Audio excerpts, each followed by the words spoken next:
You are listening to the ReRACEables podcast.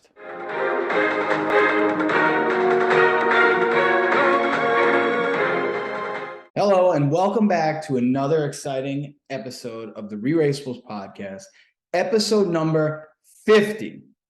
50 episodes. I'm really proud of that. I want to thank Nicole. I want to thank Jeremy. I want to thank Lizzie. I want to thank Josh. And I want to thank my friend Jeff for helping us get to 50 episodes. I think that's really cool. And I hope we have another 50 and many beyond that going forward. And thank you to everybody else out there who supported and listened to us. I hope you're enjoying the podcast, and we hope to continue to do this. This is fun. We love this. We just watched season 34, episode 4, the Mega Leg part 2. Let's start there. The Mega Leg. What's your assessment of it, Nicole? Are you in on the Mega Leg? Are you out on it? Where do you stand? If given the choice between a mega leg and a non-elimination leg, I'd prefer non-elimination. However, that being said, I do like how the mega leg separates the men from the boys, the girls from the women. The mega leg took its toll on some people. I think just the length, the physical nature of doing all those tasks all day, and some had what it took, some didn't, and some barely scraped by. I agree. I like that about the Mega Leg. That's probably the best attribute about it. It does challenge teams' endurance. I think it does wear some teams out, and we saw that in some of the teams that finished in the bottom half, especially Linton and Sharik, Glenda and Lumumba, and then Dom and Rich, and we'll get to that. Aside from that, I think I'm not a big fan of the Mega Leg. I think I miss the airport experience. I miss traveling to multiple places in one episode. As beautiful as the piazzas are in Florence, and just seeing it parts of Italy that I hope to go to someday soon.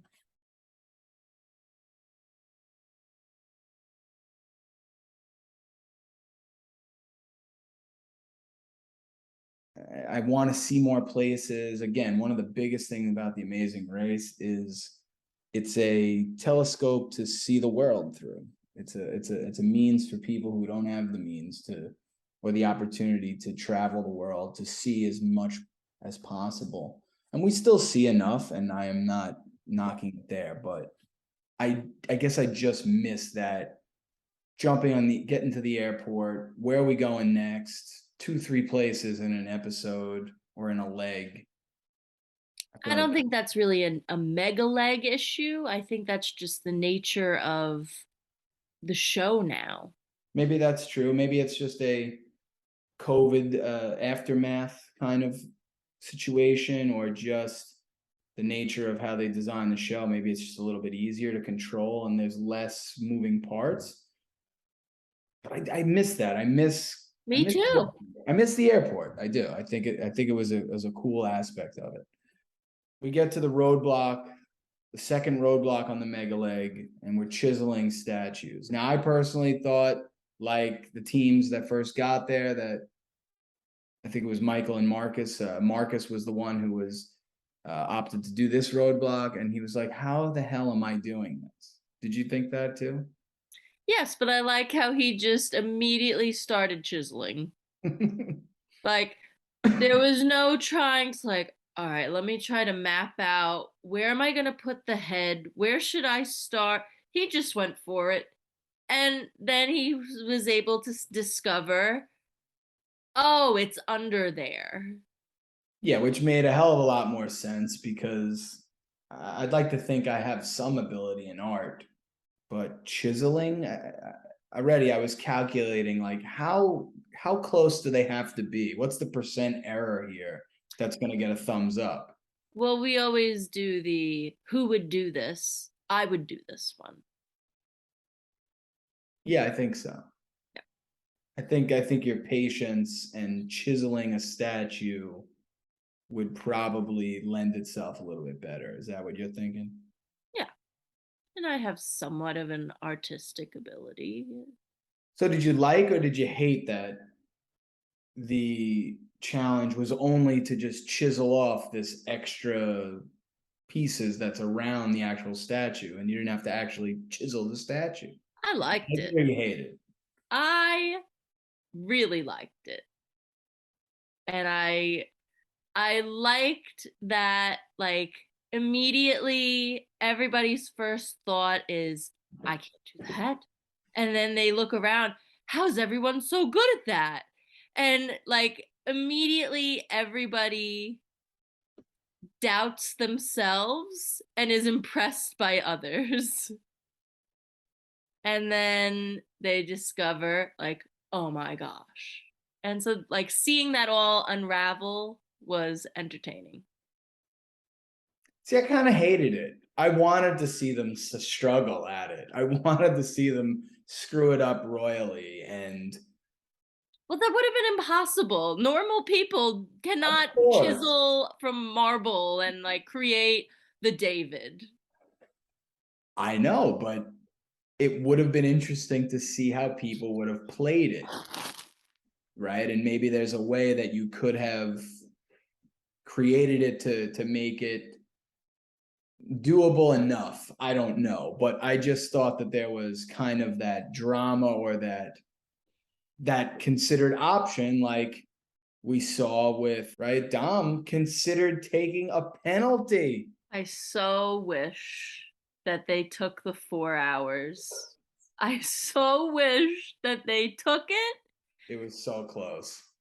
and then like went through with it and then like would just feel like the biggest fools.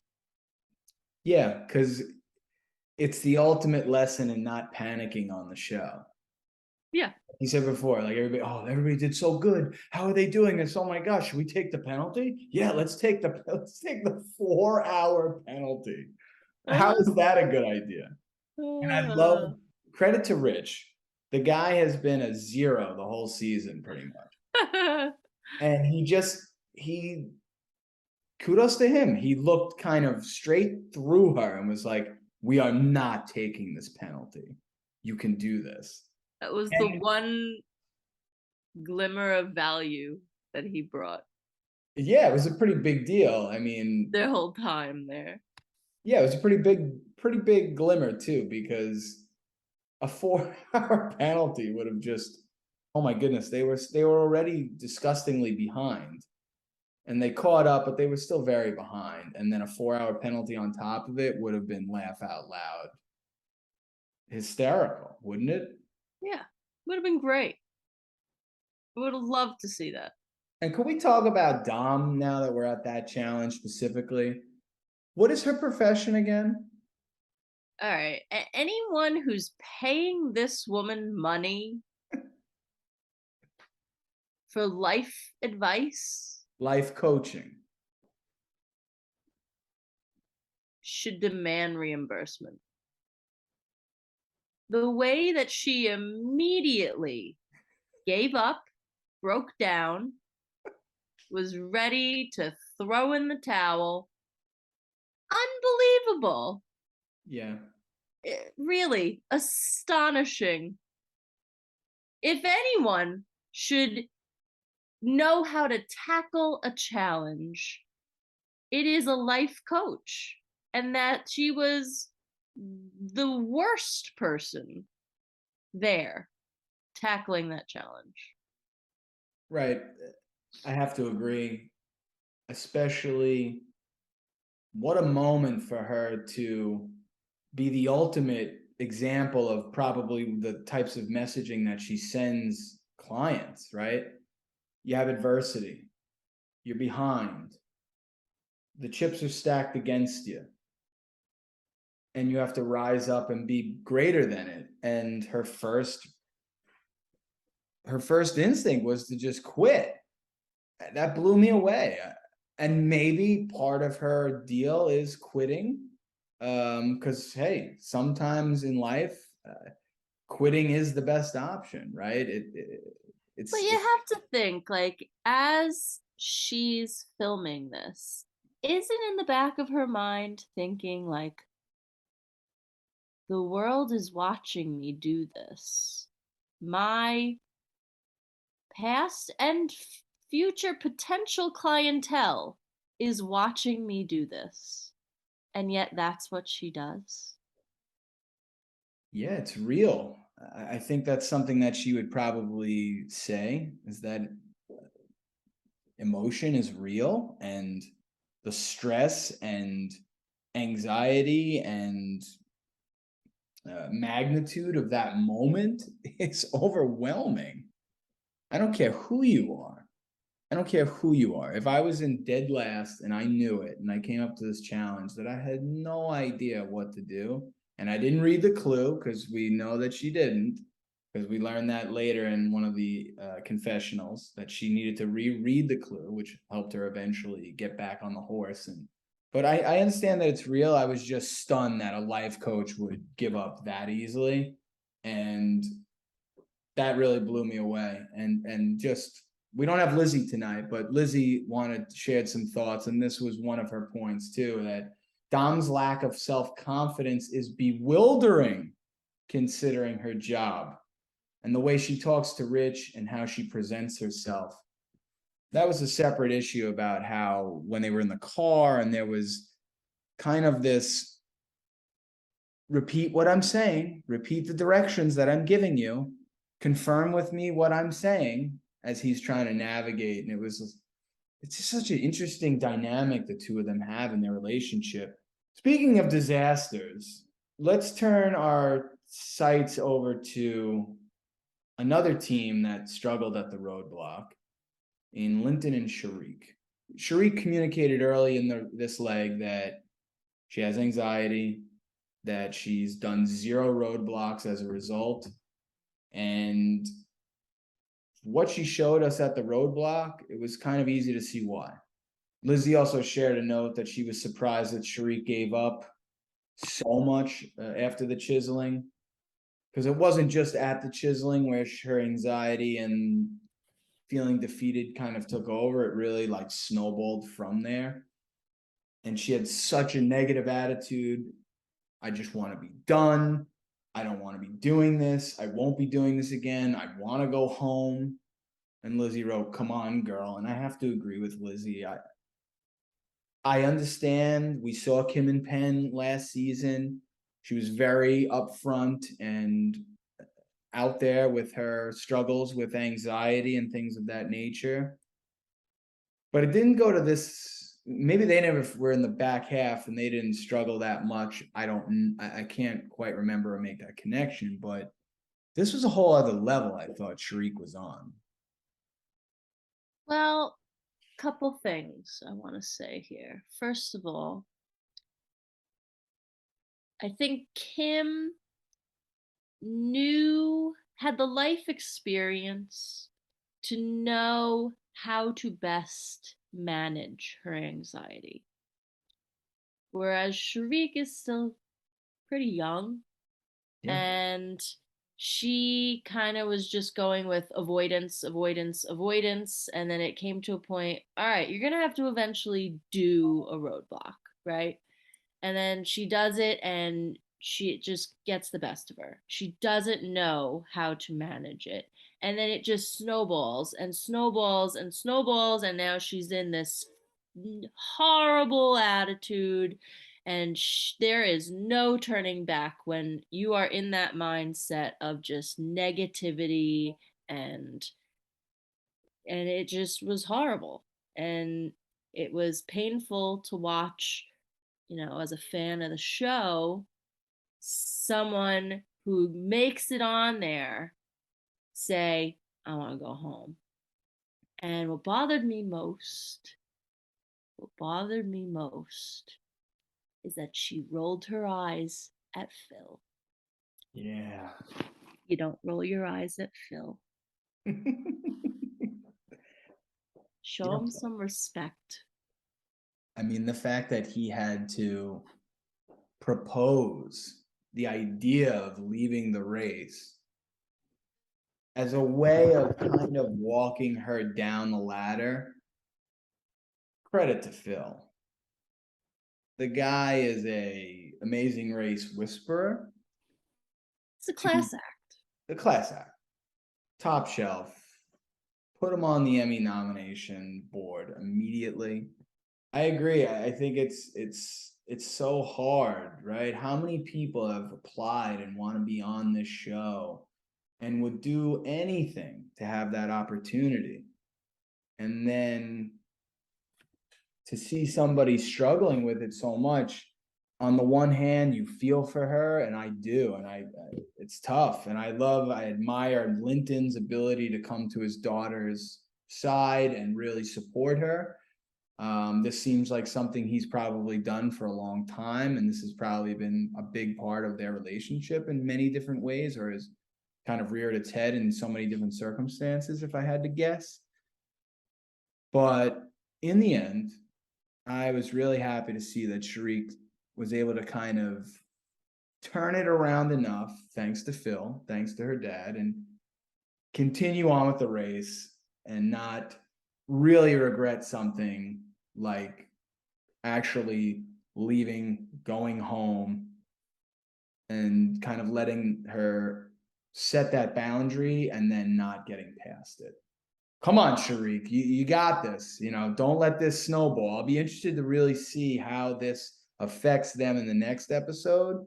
Because if I had to put $5 on whether this will affect them or it won't, my money's on this is gonna continue. It's gonna keep snowballing and it's gonna linger over. Because again, I'm assuming that they wake up the next day and boom, they're going to Jordan. So the detour, an eye for fashion, where teams had to find 3 different photo shoots going on, memorize what models were wearing their outfits, and then match those models' outfits to the location of the piazza they were in like a big portfolio of pictures. And the other option was window of opportunity, where they had to find these 3 scattered pickup windows that dated back to the bubonic plague. And like Lizzie said, it really made her misty-eyed to see the bubonic plague windows made a comeback during COVID.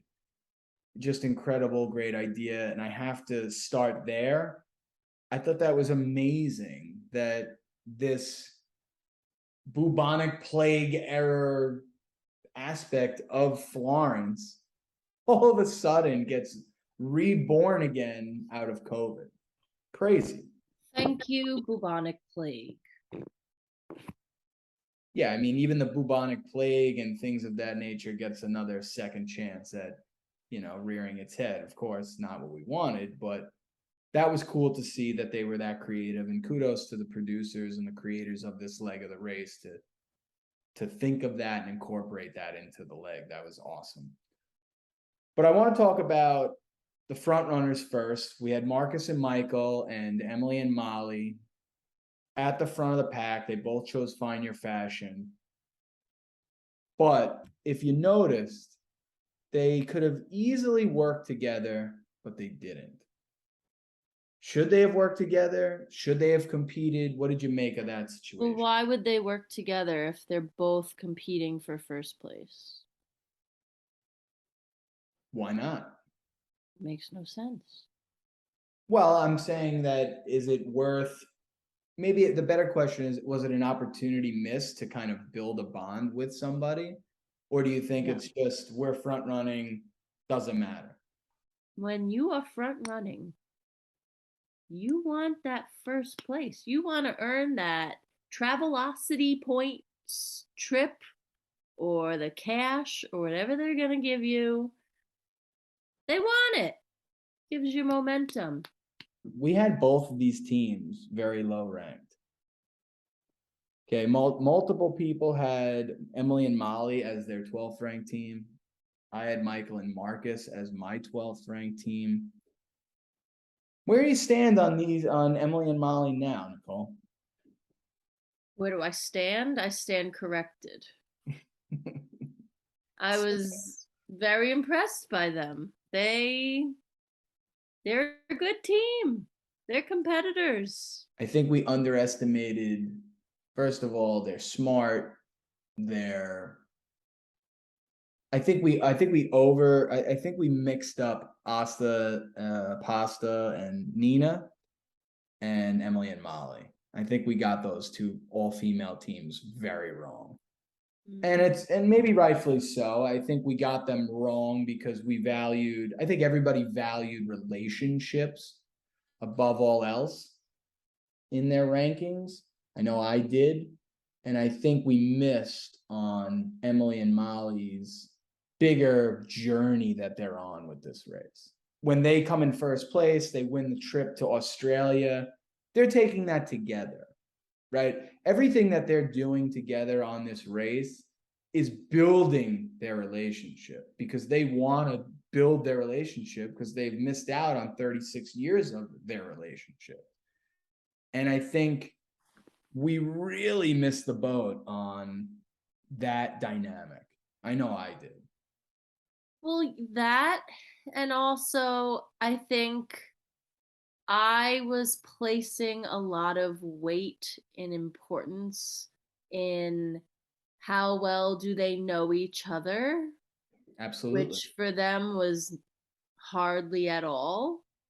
However, I was not thinking enough about how well do they know themselves, and they can advocate that. And they have these like unique skills that make them highly qualified to be successful. Super good at building a motorcycle because as a single mom, she had to fix everything around the house and build her kids' toys and furniture and whatever, IKEA furniture. And so, who would have thought that she'd be good at that? But she is. And she knew for herself, oh, I got this. And so, that's what's making them do so well. Yeah, and it seems like they're picking up and they're getting better. They're picking up speed. They're getting better with each leg, culminating to their first place finish in the mega leg. It's really happy to see that. I'm totally rooting for them. By far the best story of this season. Yeah. It's not even close. If you're not rooting for Emily and Molly, that's a you problem. There's something up with you if you're not rooting for them. Incredible story, and they're going to be a tough out. They don't really seem to have a weakness. They're poised. They work together really well, and they're getting better at it as they're doing each leg. But they have some stiff competition. And I like how they acknowledge that at the beginning of the episode.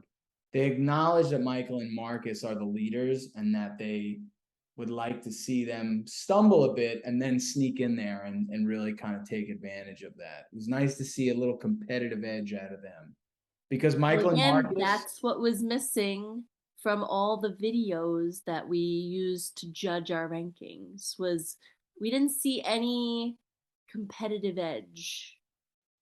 Now it's coming out. Yeah, there was only so many teams that even mentioned the money and any whiff of competitiveness, but they definitely. Everyone was there for a good time. Yeah. Sharik, she's not having a good time and she's not happy, so she wants to go home. Yeah. Yeah, what a difference. What a difference. So first was Emily and Molly, second was Michael and Marcus, third place in their best finish so far, the highest average ranked team, Abby and Will. Fourth and fifth place, we had Lewis and Michelle, Quentin and Maddie, who worked together on the Window of Opportunity Challenge, which seemed really that easy, I think was a good opportunity to work together because at that place where they were in the race, it didn't matter. Yeah, no sense in not working together. It's not like they knew they weren't first, they knew they weren't last. Yeah, I have to agree. Sixth place, Aubrey and David. Seventh place, Derek and Claire. The big brother couple started leg one, first place, leg two, fourth place, mega leg, seventh place. Coincidence? Are you seeing a trend? You seeing foreshadowing here? What are you thinking with the big brother couple? They're slipping. I don't think they have what it takes. From what I've seen so far, not impressed. Maybe they went far in Big Brother. I do not think they're going to go far here. Yeah, Josh often talks about that slow burn. I don't know if the slow burn that's happening with them and placing lower and lower is going to lead to them being out. Maybe just yet, like it maybe is for Linton and Sharik or Glenda and Lamumba, but it's getting there. 8th place, Glenda and Lamumba. Ninth place, Linton and Sharik. We talked about them. Do you think it's the end of the road, next leg for them? That's what it seems like. Then again, you never know. Sharik could get the biggest pep talk of her life from her father, and maybe she'll find some ambition and motivation to carry on, but it doesn't look good for them. Yeah, maybe Linton will have to do as many roadblocks as he can possibly do before Sharik has to do one again. And maybe that keeps them around for a couple more episodes, but seems like How long is that lasting? Yeah, it seems like Sharik might have that Achilles heel for that team that might be leading toward an exit sooner than later. And lastly, we'll close out on this. Last place, the Merfairies, the Rainbow Squad, the pink team, didn't get it done, dead last, and quite the dramatic ending to them. A part of me was rooting for the theater that was them to continue, but I think a bigger part of me was rooting for them to get out. It was too much. We've been talking about this on this podcast for quite a number of weeks now. They didn't have what it takes. Bottom line. Not even close. They Not had to even go. close. I had them in my sleeper category, but I think they are right where they belong and sleeping in this race and no longer with it. No shock there, but they didn't go out without a flair. The Merfairies, the waterworks from Dom were a plentiful. And Rich did his thing of comforting her with great posture and looking deep into her mer soul.